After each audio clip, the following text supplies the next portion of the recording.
Hello students, I'm again back with part 2 of chapter number 6, India our motherland. Students, I hope you all have seen part 1 of this chapter. If not, do watch it. Yes, dear student, till here we have completed everything in part 1. We'll start part 2 with Peninsular Plateau.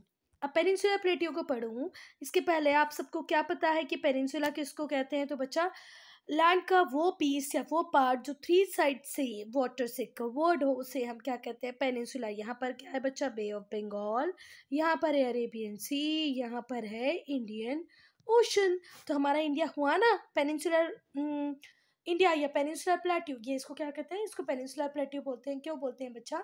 क्योंकि ये तीनों side से पानी से ढका हुआ है. एक साइड है बे ऑफ बंगाल, दूसरी साइड अरेबियन सी, तीसरी साइड इंडियन ओशन. साउथ में है northern plains. To the south of northern plains, northern plains के भी साउथ में, नॉर्दर्न प्लेन्स के साउथ में ये रहे हिमालयन माउंटेन, हिमालयन माउंटेन के साउथ में नॉर्दर्न प्लेन्स, और नॉर्दर्न माउंटेन्स के, नॉर्दर्न प्लेन्स के भी साउथ में, नॉर्दर्न प्लेन्स के भी साउथ में मिलेगा आपको पेनिनसुलर प्लेट्यू. ठीक है, चलो चलो चलो. ये ट्रायंगुलर शेप का है. ये ओल्डेस्ट लैंड फॉर्म. ऐसे माना जाता है कि जब इंडिया में एक ही ओशन था और एक ही कॉन्टिनेंट था. एक ही ओशन जिसका नाम था पैंथालासा और एक ही कॉन्टिनेंट था जिसका नाम था पैंजिया. तब ये वाला जो पार्ट था, नीचे वाला पार्ट, इसे हम बोलते थे गोंडवाना लैंड, और इस गोंडवाना लैंड से टूट के आया है हमारा पेनिनसुलर प्लेट्यू. इसीलिए क्या बोलते हैं इसे? Oldest part of India. चलो चलो चलो चलो. अब क्या क्या क्या? Triangular in shape, it is oldest land form in India. और ये इंडिया का सबसे ओल्डेस्ट लैंड फॉर्म है. क्यों है? क्योंकि ये गोंडवाना लैंड से आया है. हिमालयन माउंटेन बाद में बने, नॉर्दर्न प्लेन्स बाद में बने, पर ये तो भाई पहले से है, ओल्डेस्ट है. मालवा प्लेट्यू और ढक्कन प्लेट्यू इसके दो पार्ट हैं जिनको सेपरेट करने का काम करते हैं विंध्या एंड सतपुड़ा रेंज. अब हम मालवा प्लेट्यू को पढ़ेंगे तो बेटा मालवा प्लेट्यू जो है, जैसे ये रहा इंडिया, तो ये वाला जो नॉर्थ मोस्ट पार्ट है डेक्कन पेनिनसुलर प्लेट्यू का, यहाँ पर है मालवा प्लेट्यू. यहाँ पर मालवा प्लेट्यू की बाउंड्री बनाता है अरावली, जो कि है राजस्थान के बॉर्डर पे. ठीक है, यहाँ पर है विंध्या सतपुड़ा. चलो, the northern part of peninsular plateau, peninsular plateau का जो नॉर्दर्न पार्ट है बाउंडेड बाय अरावली रेंज. उसको बाउंड कौन करता है? अरावली रेंज वेस्ट में, विंध्या सतपुड़ा साउथ में, और इसी को हम क्या बोलते हैं? Malwa plateau. To the west of the Aravalli, Aravalli के वेस्ट में, अरावली जो रहा, अरावली के वेस्ट में क्या है बच्चा? थार डेजर्ट है, जिसका मैक्सिमम पार्ट किसका पास है? पाकिस्तान, सॉरी है, मतलब ये पाकिस्तान तक फैला हुआ है, ऐसे समझ लो. ये तो डिबेट का मैटर ही नहीं है कि पाकिस्तान के पास ज़्यादा थार डेजर्ट है कि इंडिया के पास. बस ये है कि अरावली के वेस्ट में थार डेजर्ट है जो कि पाकिस्तान तक फैला हुआ है. अब हम आएंगे डेक्कन प्लेट्यू में. तो जो डेक्कन प्लेट्यू है वो विंध्या के साउथ में, south of Vindhya and Satpura range, Satpura range और विंध्या रेंज के साउथ में मिलेगा आपको डेक्कन प्लेट्यू. जो रिवर नर्मदा है running through the narrow valley between these two ranges, Satpura और विंध्या के बीच में एक नैरो वैली है जिसमें क्या, कौन सी रिवर बहती है? River Narmada. And the Tapi, एक साइड से नर्मदा फ्लो कर रही है, दूसरी साइड से Tapi, running through a valley south of Satpura. Satpura के साउथ से दोनों बह रही हैं. कहाँ पर बह रही हैं बच्चा? वेस्ट वर्ड, इस तरीके से बह रही है. ठीक है, ये रिवर नर्मदा है, ये रिवर तापी है. एक का ओरिजिन अमरकंटक से है, दूसरे का ओरिजिन बैतूल से है. ठीक है, एक तापी जो है वो बैतूल से और नर्मदा अमरकंटक से. और ये दोनों वेस्टवर्ड फ्लो करती हैं और किस में मिल जाती हैं? अरेबियन सी में.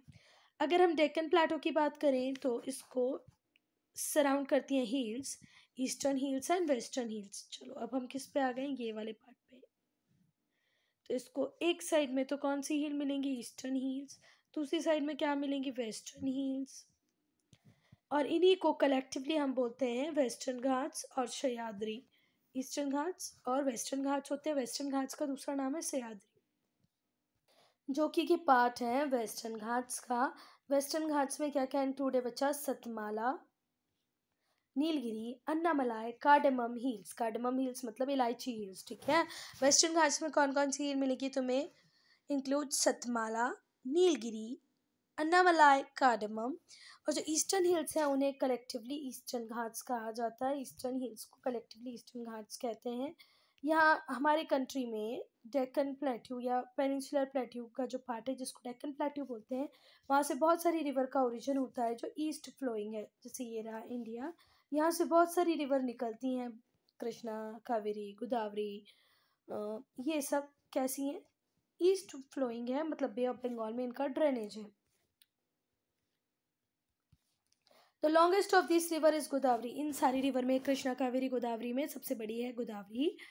इसको दक्षिण गंगा या गंगा ऑफ साउथ भी कहा जाता है। दक्षिण गंगा और गंगा ऑफ साउथ, नाम याद रखना। Which river is known as Dakshin Ganga, ये गंगा ऑफ साउथ तो क्या बोलोगे, गोदावरी।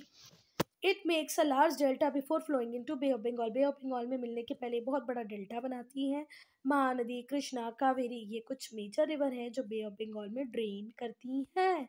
कोस्टल प्लेन्स की अगर हम बात करें तो कोस्टल प्लेन कहाँ पर है, वेस्ट में और ईस्ट में। यहाँ पर भी आपको कोस्टल प्लेन मिलेंगे, ये पानी रहा, ये पानी रहा, और यहाँ पर भी आपको कोस्टल प्लेन मिलेंगे। ठीक है बात। जो प्लेन वेस्ट में है वो थोड़े से नैरो हैं, पतले हुए हैं, पतले हैं, सिर्फ गुजरात को छोड़ दो तो। South of Gujarat this plain is called Konkan. Gujarat के साउथ में इन्हें क्या कहते हैं, कोंकण। और फर्दर साउथ में इसे बोलते हैं मालाबार कोस्ट। अब जरा देखो, ध्यान से सुनना, ये रहा इंडिया।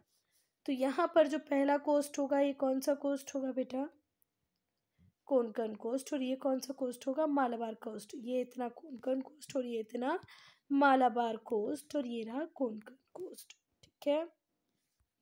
जो ईस्टर्न कोस्टल प्लेन्स हैं वहाँ पर बहुत सारे फर्टाइल डेल्टा हैं। ठीक है। जो ईस्टर्न कोस्टल प्लेन्स है वहाँ पर बहुत बड़े, मतलब अच्छे खासे बड़े फर्टाइल डेल्टा अवेलेबल हैं। Is much broader then western coastal plain. जो वेस्टर्न कोस्टल प्लेन से ज़्यादा अच्छा है। जो नदर्न पार्ट है प्लेन का उसे हमेशा नॉर्दर्न सिरकार्स बोलते हैं। इसको क्या बोलते हैं, Northern Circars. While the southern part is called Coromandel coast. ये रहा आपका कोंकण कोस्ट, ये रहा आपका मालाबार कोस्ट, ये रहा आपका नॉर्दर्न सिरकार्स, और ये रहा आपका कोरोमंडल कोस्ट। ठीक है। अब आइलैंड की बात करें तो टू सेट्स ऑफ आइलैंड है। एक है लक्षद्वीप जो कि अरेबियन सी में, दूसरा है बे ऑफ बंगाल का अंडमान एंड निकोबार। अंडमान निकोबार किस सी में है, बे ऑफ बंगाल में। लक्षद्वीप किस में है, तो अरेबियन सी में है। कैपिटल क्या अंडमान निकोबार की, पोर्ट ब्लेयर। लक्षद्वीप की क्या है, कावरत्ती। ठीक है। पर बहुत सारे जो आइलैंड हैं किसके किसके बेटा, अंडमान निकोबार के बोल दो या लक्षद्वीप के बोल दो, वो कैसे हैं, बैरन, अनहैबिटेटेड, वहां पर कोई नहीं रहता। Andaman and Nicobar bay of Bengal में है, साउथ ईस्ट इंडियन मेनलैंड के साउथ में भी है और ईस्ट में भी। ये वाली डायरेक्शन इंडिया की ईस्ट हुई, ये वेस्ट, ये साउथ, और ये नॉर्थ। तो इंडिया के नॉर्थ ईस्ट में मिलेंगे आपको क्या क्या क्या, अंडमान एंड निकोबार आइलैंड। ये सेट है 550 आइलैंड्स का। ये जो आइलैंड्स हैं ये एक्चुअली पीक्स हैं सबमर्ज्ड वॉल्केनिक माउंटेन्स के। कुछ वॉल्केनिक माउंटेन्स आए किसके अंदर, पानी के अंदर। जब वॉल्केनिक माउंटेन बने तो कुछ तो अंदर रह गए पर कुछ ऊपर की तरफ आ गए। तो इसी पे बना हुआ है आपका अंडमान एंड निकोबार आइलैंड। कितने आइलैंड से मिलके बना है, 550 आइलैंड से मिलके बना है। They include the Barren island, the only active volcano in India. इसी के अंदर बैरन आइलैंड आएगा अंडमान एंड निकोबार के अंदर, जो कि एक एक्टिव वोल्केनो का एग्जाम्पल है। एक्टिव वोल्केनो का एग्जाम्पल है इंडिया, बैरन आइलैंड। जो मेजर फिजिकल यूनिट्स है इंडिया की, उन्हें वो यूनिक आइडेंटिटी देती है इंडिया को। इकोनॉमिकली भी physical units are significant for the country. Physical units का बहुत इंपॉर्टेंस है किसी भी कंट्रीज में, भले वो नॉर्दर्न प्लेन हो, कोस्टल प्लेन हो। ये इंपॉर्टेंट एरिया है क्योंकि यहाँ पर एग्रीकल्चर होता है। We can survive without AC, we can survive without TV, but we can not survive without food. Food provider तो भैया हेड है। They provide the country with food. ये कंट्री को फूड देते हैं, रॉ मटेरियल देते हैं बहुत सारी इंडस्ट्रीज को। जो पेनिनसुलर प्लेट्यू है बहुत रिच है मिनरल्स में और ये सिग्निफिकेंटली कंट्रीब्यूट करता है इंडस्ट्रियल ग्रोथ में। So student, I'm ending this video here only. If you have any doubt, any problem, do write in comment section.